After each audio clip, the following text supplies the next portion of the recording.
Şu ağaca kase malzemesi getirdik. Şimdi bir sene kase malzeme var. Tamam mı? Kaseye bir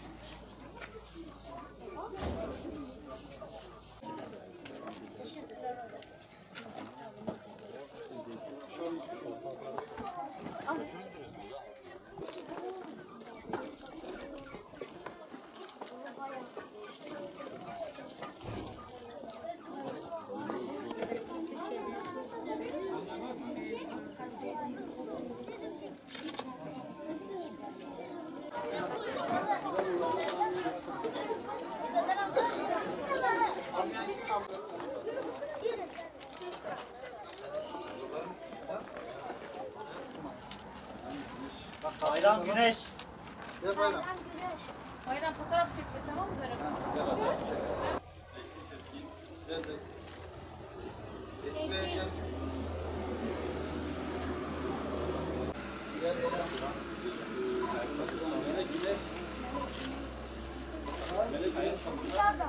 Ayhan hocam.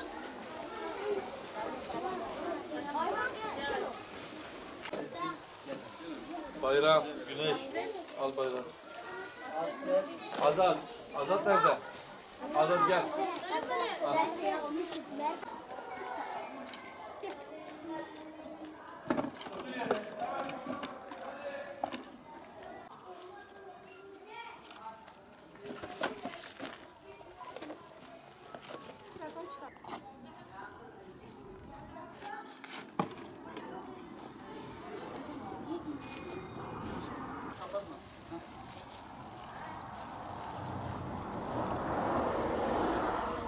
Uluslararası İHÜ Ebrar Yardım Derneği olarak Umut Kervanı Vakfı aracılığıyla Batman'ın Koltuğ ilçesine bağlı Çayhan Köyü'nde öğrenci kardeşlerimize giyim, gıda ve ayakkabı yardımında bulunduk.